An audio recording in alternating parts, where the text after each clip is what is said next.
Part 2 में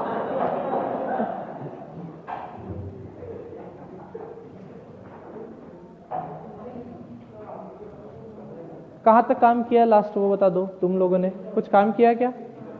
जो आए हो, रेगुलर आ रहे हैं, उनको पता होगा। किसी ने नोटबुक लाए हो क्या? ऐसे कितने लोग हैं जो नोटबुक लेकर आए? हाथ खड़ा करना। उसमें कुछ काम स्टार्ट किया आप लोगों ने? कहाँ तक किया था? हाँ, ये जो किया है उसका एक पेज छोड़ दो, एक पेज पूरा छोड़ दो, तो वो कल वाला काम आप कॉपी कर लेना, ठीक है? देखो, एक तो मैंने इसके अंदर करवाया, आपने यूनिट्स तक लिखा है। लास्ट क्या लिखा हुआ बताओ? यूनिट की डेफिनेशन लिखी थी। यूनिट की डेफिनेशन के बाद मैंने फंडामेंटल यूनिट्स की डेफिनेशन लिखवाई है, ठीक है? और सात जो फंडामेंटल यूनिट्स है, मास, लेंथ, ठीक है, टाइम, टेम्परेचर, इंटेंसिटी, करंट, ये सारे इनके नाम लिखवाए और इनके सिंबल लिखवाए। उसके बाद सप्लीमेंट्री यूनिट, सप्लीमेंट्री यूनिट में कितनी यूनिट है? दो, सॉलिड एंगल और प्लेन एंगल, ये दोनों लिखवाए इनके यूनिट्स। और उसके बाद मैंने डिराइव यूनिट की डेफिनेशन लिखवाई और उसके बाद मैंने डायमेंशन वाला टॉपिक स्टार्ट कर दिया था। डायमेंशन वाले टॉपिक में दोनों चीजें मैंने साथ पढ़ाई है, कौन सी? डिराइव यूनिट और डायमेंशन। कम से कम 5 या 6 डायमेंशन ही कराई, उससे ज्यादा मैंने नहीं करे। उसके आगे कंटिन्यू आज करेंगे। तो आप एक पेज पूरा छोड़ दो, एक पेज जितना काम आपके होगा, ठीक है? या फिर रफ में लिखना चाहो तो डायरेक्ट रफ में भी लिख सकते हो, वैसे भी डायमेंशन कर रहे हैं तो रफ में लिखना चाहो तो रफ में भी कर सकते हैं, ठीक है? बाद में आप किसी की नोटबुक लेकर कर लेना, क्योंकि कल का रिकॉर्ड हुआ नहीं है और पहले से रिकॉर्डेड वीडियो है, तो उससे देख लेना, उसमें भी पता चल जाएगा ऑलरेडी है। और नहीं पता चले तो कल की नोटबुक ले लेना, उसमें मैंने अभी टॉपिक बता दिए क्या क्या पढ़ाया मैंने। फंडामेंटल यूनिट्स पढ़ाई है, सप्लीमेंट्री यूनिट्स पढ़ाई है, उसके बाद क्या पढ़ाया है? डिराइव यूनिट्स और डायमेंशन, ठीक है? डायमेंशन से वापस स्टार्ट कर रहा हूं। डायमेंशन टॉपिक डाल दो, डायमेंशन फॉर्मूला, ठीक है? कल उनको जो पढ़ा है वो वापस पढ़ा रहा हूं आपको डायमेंशन फॉर्मूले से, ठीक है? डायमेंशन फॉर्मूला किस फॉर्म में रिप्रेजेंट करते हैं इसको? तो कुछ स्पेशल टर्म्स के फॉर्म में रिप्रेजेंट करते हैं, और वो टर्म्स क्या होती है? एम, एल और T. M stands for mass, L for length और टी फॉर टाइम, ठीक है? किसी भी यूनिट को इन तीन टर्म के फॉर्म में रिप्रेजेंट करना कौन सा फॉर्मूला होता है? Dimension formula. 12th में जाओगे तो एक और फॉर्म आ जाएगी यहाँ पर ए, और ए का मतलब क्या होता है? एम्पियर। लेकिन अभी आपको ये एम्पियर के बारे में कोई लेना देना नहीं है, अभी आपके सिलेबस में ये नहीं होगा, ठीक है? अभी आपको कितना? 3 ही याद रखना, एम, एल और टी। किस तरह से रिप्रेजेंट करते हैं इस फॉर्मूले को? तो 2 ब्रैकेट एम, एल, टी और इनकी पावर ए, बी और सी, ठीक है? लिखो डायमेंशन फॉर्मूला, हेडिंग डाल दो और लिखो इसकी डेफिनेशन। एग्जाम में कभी भी डायमेंशन फॉर्मूला की डेफिनेशन नहीं पूछेगा, सिर्फ अपने जनरल नॉलेज के लिए अपन लिख रहे हैं, ये ध्यान रखना। डायमेंशन फॉर्मूला लिखो, डेफिनेशन बोलो, डेफिनेशन लिखो।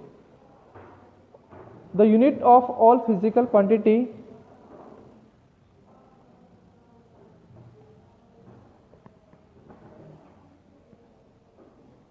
the unit of all physical quantity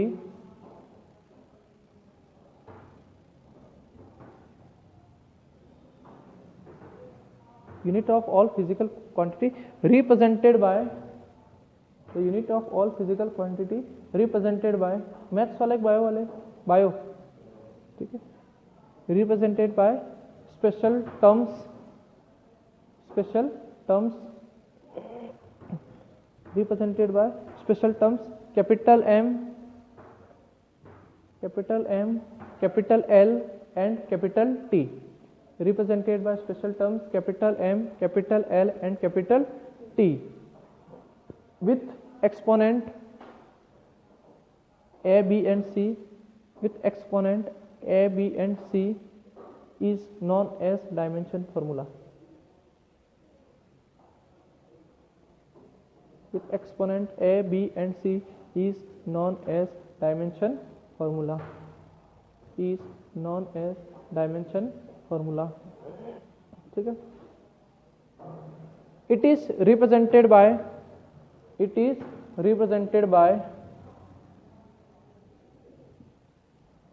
it is represented by, लिख दो किससे रिप्रेजेंट करते हैं, एम ब्रैकेट के अंदर एम एल टी और तीनों की पावर ए बी और सी, एम की पावर है, बी की एल की पावर बी और टी की पावर सी। ठीक,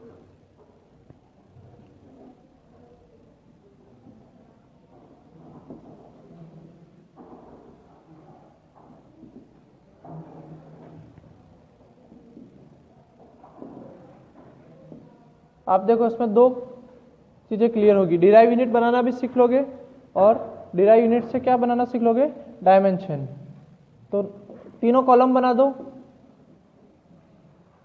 पेज पे, एक जगह क्या लिखोगे, फिजिकल क्वांटिटी, दूसरी जगह क्या लिखोगे, डिराइव यूनिट, और तीसरी जगह क्या लिखोगे, डायमेंशन। ठीक, पेज पे 3 हेडिंग डाल दो, फिजिकल क्वांटिटी, डिराइव यूनिट और डायमेंशन।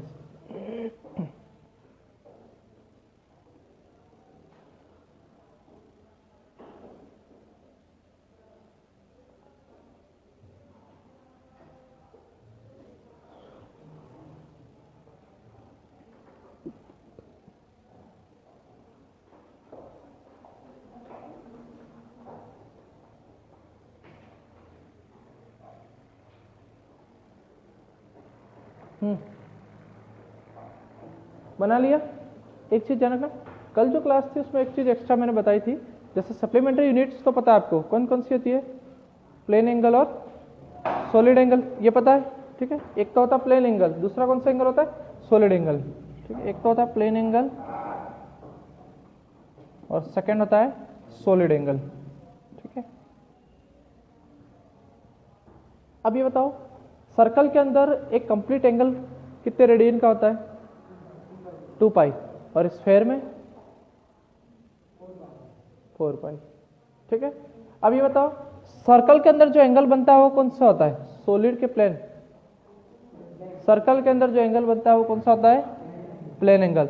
और एक स्फेयर की बात करें, ये सर्कल, ठीक है, स्फेयर भी बनेगा तो ऐसा ही, क्योंकि 2D है।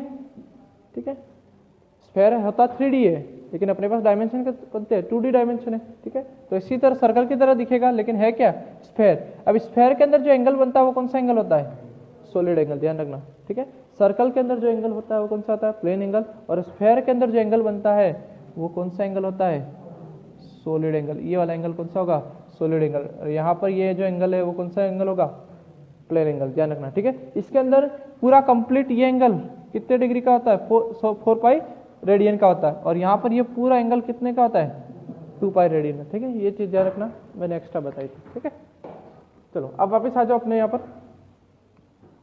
क्वांटिटी के अंदर, फिजिकल क्वांटिटी। ठीक है, पहले सबसे सिंपल फिजिकल क्वांटिटी 2 या 3 का मैं बता दूंगा, फिर उसके बाद आप बनाते जाना। एक एरिया ले लेते हैं, एक ले लेते हैं वॉल्यूम। ठीक है, एरिया का फॉर्मूला, एरिया की यूनिट क्या बनेगी, L×B फॉर्मूला होता है, यूनिट क्या बनेगी, मीटर इंटू मीटर, क्या बनेगा, मीटर स्क्वायर। ठीक है, मीटर स्क्वायर किसकी यूनिट है, डायमेंशन फॉर्मूला लिख लो, कितना आ जाएगा, पहले ब्रैकेट MLT, एक बार देख लो। ठीक, MLT, M stand for KG, unit किसकी है, ये इसकी यूनिट क्या होगी, केजी, मास की यूनिट क्या होती है, केजी। क्या केजी है, नहीं है तो 0 लिखना है। ठीक है, खाली मत रहने देना, खाली रहने दोगे इधर पावर नहीं लिखो तो उसकी पावर कितनी हो जाएगी, 1, पावर लिखनी है 0। L लेंथ कितने हैं, 2। ठीक है, 2, और ये कितना है, टाइम, सेकेंड है क्या, नहीं है, 0। ठीक है, volume L×B×H, metre into metre into metre, कितना आ जाएगा, मीटर क्यूब। ठीक है, क्या बनेगा, M0 L3 T0। ठीक है, इसको लगभग ऐसा भी लिख सकता हूं, L2 भी लिख सकते हैं। ठीक है, कंफ्यूज मत ना, कहीं बुक में हो तो। इसको क्या लिख सकता हूं, L3 पावर 0 को हटा दिया। ठीक है, 1 पावर लिखो नहीं लिखो कोई फर्क नहीं पड़ता, दोनों एक ही बात है। बन गई है। ठीक है, MLT याद नहीं रख सकते, बनाने आनी चाहिए। और कैसे बनाओगे, यूनिट होगी, ये कौन सी यूनिट है, डिराइव यूनिट है, डिराइव यूनिट होगी तो बना पाओगे। और डिराइव यूनिट बनाने के लिए क्या जरूरी है, फॉर्मूला आता है तो यूनिट बनेगी, यूनिट आती है तो डायमेंशन फॉर्मूला बनेगा। ठीक है, तो तीनों में से कोई भी एक चीज आपको पूछेगा तो आप आसानी से बता सकते हो। ठीक है, स्पीड की speed distance upon time formula D upon T, D metre divide by T second, metre पर सेकेंड। स्पीड ले लो या वेलोसिटी ले लो, दोनों की यूनिट क्या होती है सेम, तो ये होती है मीटर पर सेकेंड। अब इधर देखना, इधर थोड़ा ध्यान देना, यहाँ सेकेंड डिवाइड में है, ठीक है, और हमको यहाँ पर पावर लिखनी है, वो मल्टीप्लाई की पावर लिखनी है, ठीक है। तो यहाँ पर देखो m तो कितना हो जाएगा 0, l की पावर और t की पावर ध्यान रखना -1 डिवाइड में है, इसलिए पावर कितनी हो जाएगी -1। इसको लगभग किसके बराबर लिख सकता हूँ, L1 t -1 भी लिख सकता हूँ, ध्यान रखना इसको L1 t -1 लिख सकता हूँ। m0 का मतलब हटा दो, ये मत कर देना, ये करोगे तो गलत हो जाएगा। इसमें इसका मतलब क्या हो, m की पावर कितनी है 1, तो इसकी पावर कितनी है 0, 1 नहीं है, ये सही है, हटा दो या 1 लिखो, एक ही बात है, ठीक है। अब बना सकते हो क्या, बना सकते हो, कोशिश करो, ठीक है। कुछ फॉर्मूले ऐसे होंगे जो आपने नहीं पढ़े, कुछ फॉर्मूले ऐसे जो आपने पढ़े नहीं पढ़े, तो उनके फॉर्मूले में आपको बता दूंगा, फॉर्मूले बता दूंगा तो यूनिट बना सकते हो, ठीक है। अपने पढ़ने में आएंगे, मतलब नहीं पढ़े मतलब आप पढ़ेंगे अपन 11th के अंदर, ठीक है। पहले जो पढ़े वो लेते फोर्स, ठीक है, फोर्स का फॉर्मूला F = ma आता है सबको। फोर्स से पहले एक काम करो, एक्सीलरेशन ले लो, पहले एक्सीलरेशन ले लो। फोर्स लिख दिया तो वो कॉलम छोड़ दो, नीचे एक्सीलरेशन लिख दो, ठीक है, काट छाट मत करो, रहने दो, ठीक है। एक्सीलरेशन का फॉर्मूला आता है किसी को, change in velocity divide by time, कितना हो जाएगा, यूनिट बोलो, मीटर पर सेकेंड स्क्वायर, ये लिख दो मीटर पर सेकेंड स्क्वायर, बोलो कितना हो जाएगा m1, ये मत करना, यहाँ m नहीं, यहाँ m देख के 1 मत कर देना, ये m मीटर का है, ये m मास का है, ठीक है। बहुत सी बार ये बच्चे कर लेते हैं, m1 मत कर देना। L1 लेंथ की यूनिट मीटर, अब 1 आएगा, t -2, बहुत सी बार एग्जाम में ऐसा पूछ लेता है, ठीक है। ये दे देगा dimension formula, right the name of this physical quantity, ठीक है, ये देगा और ये पूछेगा कि इस फिजिकल क्वांटिटी का नाम लिखिए। L1 दिमाग में पता हो जाना चाहिए, मीटर, t -2 डिवाइड में सेकेंड स्क्वायर, मीटर पर सेकेंड स्क्वायर किसकी यूनिट है, एक्सीलरेशन की, ठीक है। तो यहां से वो प्रश्न पूछेगा, या फिर नाम दे देगा एक्सीलरेशन का डायमेंशन लिखिए, सीधा प्रश्न, ये प्रश्न पूछेगा, इसके अलावा कोई प्रश्न बनते नहीं है। नंबर 5, अब बनाओ फोर्स का, force F = ma, m.a,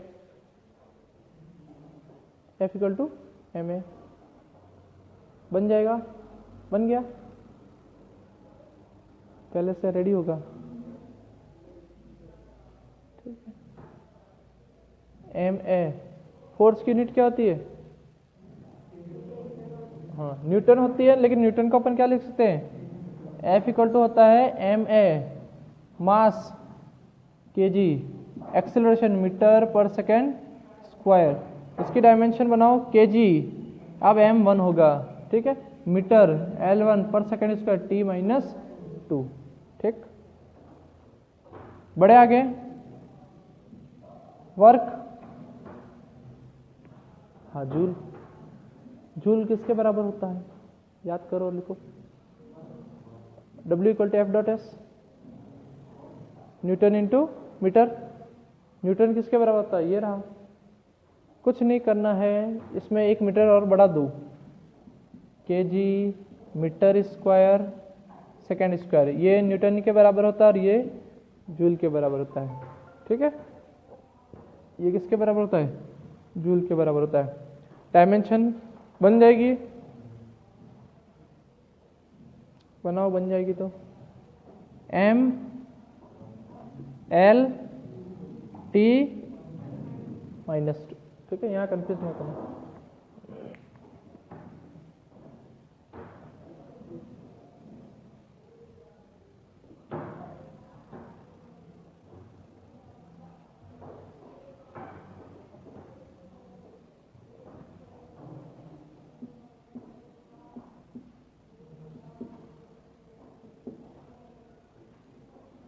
surface tension पढ़ा है क्या कभी, नहीं पढ़ा होगा, ठीक है। सरफेस टेंशन किसकी प्रॉपर्टी होती है, फ्लूइड्स की, किसकी प्रॉपर्टी होती है, फ्लूइड्स, FLUIDS। और फ्लूइड्स कौन होते हैं? नहीं है। फ्लूइड्स में कौन कौन होते हैं? सॉलिड होते हैं, लिक्विड होते हैं, गैस होते हैं। फ्लूइड्स की डेफिनेशन होती है कि वो जिनके पास फ्लो करने की प्रॉपर्टी होती है वो फ्लूइड्स के अंदर आते हैं। ठीक है, फ्लो कौन कर सकते हैं? लिक्विड भी कर सकता है और गैस भी कर सकता है। तो ध्यान रखना, लिक्विड प्लस गैस इन दोनों को किसके अंदर रखा है? फ्लूइड्स के अंदर। ठीक है, और फ्लूइड्स की जो प्रॉपर्टी होती है वो क्या होती है? Surface tension. Each particle on the surface of fluids experience a unbalance force is known as surface tension. पढ़ेंगे अपन, चैप्टर के अंदर आएगा, अभी इससे को लेना देना नहीं है। अभी आपको लेना देना फॉर्मूले से। फॉर्मूला मैं बता देता हूँ। सरफेस टेंशन का फॉर्मूला था T equal to F upon L। सही है? ठीक है, T equal to F upon L, force पर यूनिट लेंथ। यहां से एक और डेफिनेशन बनेगी। डेफिनेशन देखो दो तरीके से बनती है, एक तो मेन कंसेप्ट से बनी, अभी मैंने बोली वो, और दूसरी डेफिनेशन कहां से बनेगी? फॉर्मूले से। F अपॉन L, यहां से डेफिनेशन क्या बनेगी? फोर्स पर unit length is known as surface tension. दो तरह से डेफिनेशन बनती है। ठीक है, अब बताओ इसकी यूनिट क्या होगी? इसकी derive unit F upon L। एक तो न्यूटन पर मीटर ये बनेगी। न्यूटन की वैल्यू रखो। न्यूटन किसके बराबर होता है? किलोग्राम मीटर पर second square, KG into metre पर सेकेंड स्क्वायर, और डिवाइड में फिर मीटर। क्या होगा अब? केजी मीटर स्क्वायर होगा। तो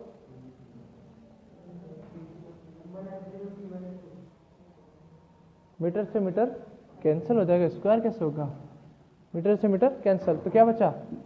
केजी पर सेकेंड स्क्वायर। तो कितना हो जाएगा? M1 L0 T minus 2। उतार लो।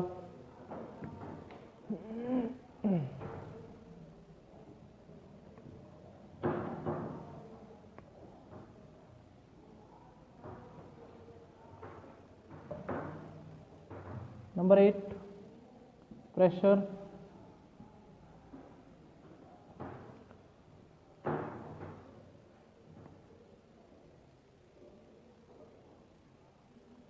ज़्यादा नहीं पढ़ेंगे अपन, 10-12 ही पढ़ेंगे जितनी हैं। फिर जैसे जैसे अपन आगे बढ़ेंगे चैप्टर के अंदर वैसे वैसे यूनिट आती जाएगी। ठीक है,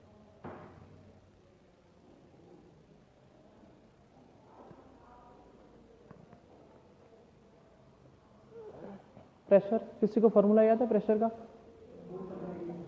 force upon area, F upon, या इसका फॉर्मूला था F अपॉन L और इसका फॉर्मूला था प्रेशर का F अपॉन A। प्रेशर का सिंबल P, पावर का सिंबल P, सिंबल सेम हो सकते हैं। पावर का भी P यूज करते हैं, प्रेशर का भी P। ठीक है, P equal to F upon A। Force पर unit area is known as pressure. किसी पर यूनिट एरिया पे जितना फोर्स लगता है वो उसके प्रेशर के बराबर होता है। तो यूनिट इसकी क्या बनेगी? न्यूटन पर मीटर स्क्वायर। न्यूटन की value kilogram into metre divide में सेकेंड स्क्वायर और डिवाइड में मीटर स्क्वायर। बोलो, 1 मीटर से 1 मीटर कैंसल। अब ये मीटर कहाँ जाएगा? किलोग्राम के पास जाएगा क्या? तो सेकेंड के पास, metre into second square, unit बन गई, डिराइव यूनिट। ठीक है, मेन यूनिट ये यूज करते हैं, न्यूटन पर मीटर स्क्वायर। ठीक है, ये तो अपन ने इसको एक्सपांड किया, क्यों? ताकि क्या बन सके? डायमेंशन। ठीक है, अब बोलो, केजी M1 L1, L1 के -1 डिवाइड में है -1 T -2। ठीक है, ये डायमेंशन 12th में भी आएगी। ठीक है, इसीलिए अभी थोड़ा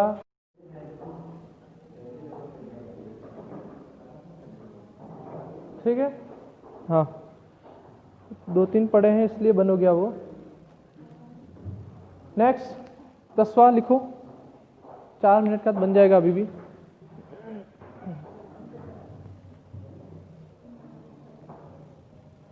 एंगुलर मोमेंटम, एंगुलर मोमेंटम का बनाओ जल्दी से।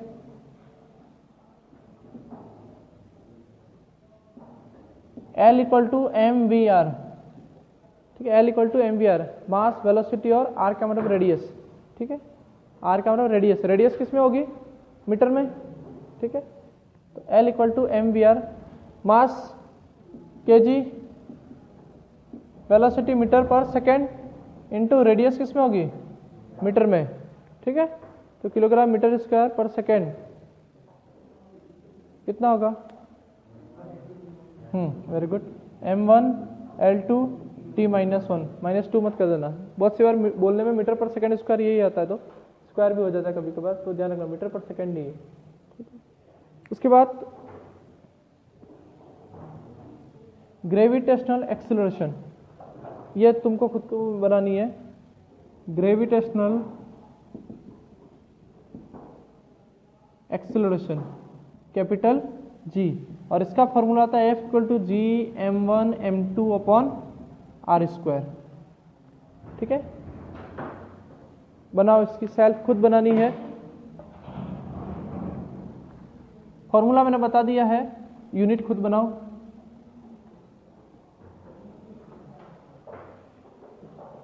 F equal to G m1 m2 upon R square,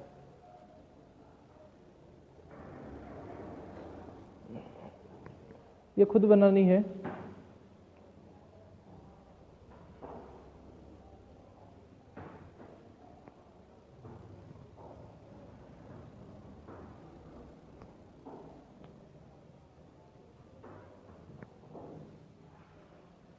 gravitational acceleration जी की बनानी है, फॉर्मूला एफ का है, तो पहले जी का फॉर्मूला बनाना पड़ेगा, ठीक है,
बन गया, बैठा क्या,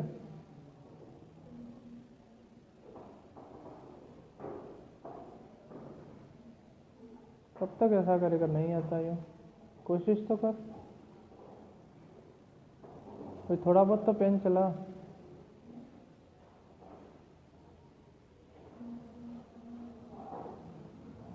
कैपिटल जी, ठीक, कैपिटल जी का बनाना है, फॉर्मूला लिखा हुआ आपके सामने F equal to G m1 m2 upon R square,